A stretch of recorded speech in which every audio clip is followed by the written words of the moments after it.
Oi gente, eu sou a Lilian Alves, nutricionista, e tô aqui em vídeo extra no canal para conversar com vocês sobre a varíola dos macacos. Então fica comigo e assiste até o final, que você não vai querer perder. E de antemão, já aviso, não tem motivo para pânico, para desespero, tá? Eu pesquisei alguns especialistas, algumas opiniões, dei uma investigada para trazer aqui informações confiáveis para que vocês fiquem mais tranquilos.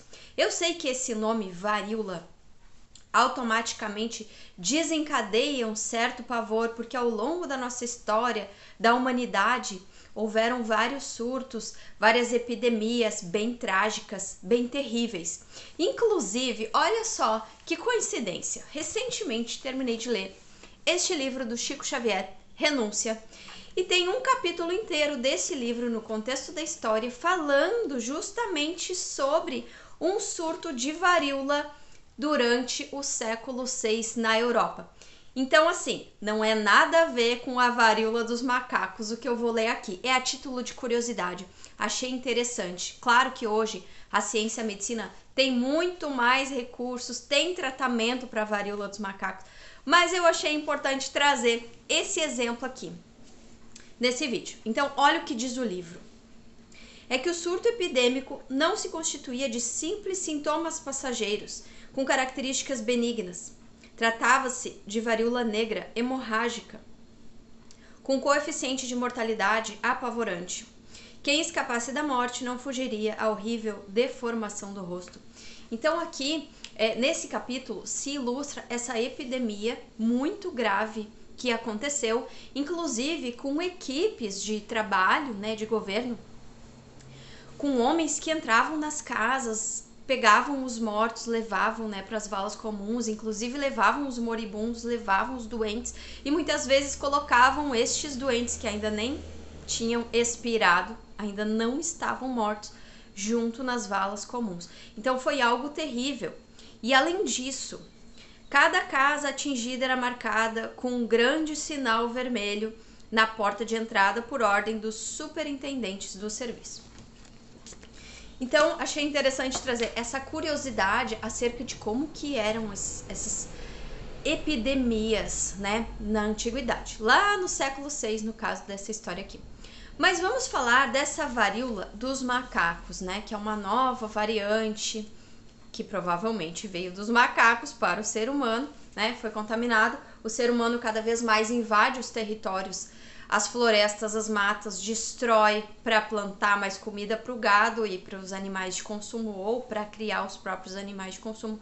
Cada vez invade mais os espaços naturais, destrói os ecossistemas, os ambientes, e essa proximidade fica mais exacerbada e esse contágio, de micro-organismos presentes nos animais que se mutam e começam a causar novas doenças nos seres humanos, seja através de mosquitos, seja através de próprio contato com animais selvagens. Então, pelas minhas pesquisas, assisti a alguns médicos sanitaristas falando sobre isso, Dr. Zebalo, por exemplo, Zeballos. E ele diz que a transmissão dessa varíola dos macacos é muito mais difícil até do que a própria Covid ou gripe comum. Então é necessário ter um contato íntimo com o paciente, com essas pústulas infectadas, que é uma das principais características da doença, são feridinhas na pele, além de febre, além de outros sintomas de infecção, os linfonodos, inchados, ínguas, como a gente chama. E é necessário então um contato com essas secreções, com esse paciente que está infectado, seja através de compartilhamento de toalha, por exemplo, tá? Então não é uma contaminação tão simples pelo ar e que o uso da máscara vai resolver, não é.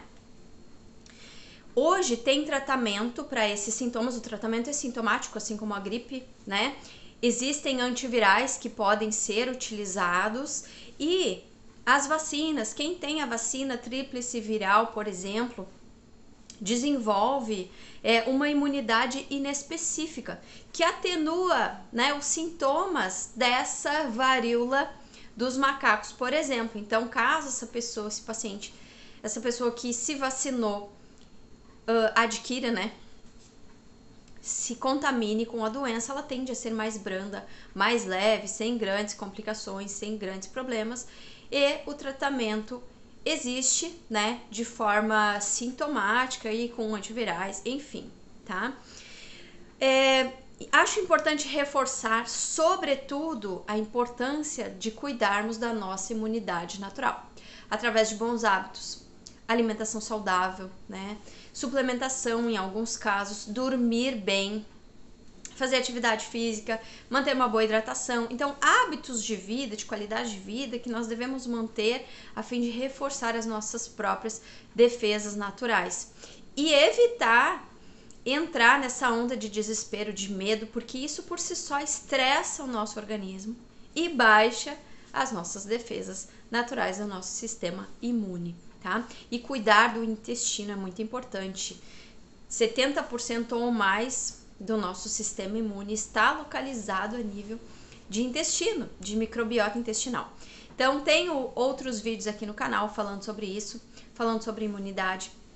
Se você quiser pesquisar, cuide de você, cuide do seu intestino, cuide da sua saúde mental e previna-se na medida do possível, principalmente cuidando da sua imunidade, tá bom? Beijo pra você e até o próximo vídeo.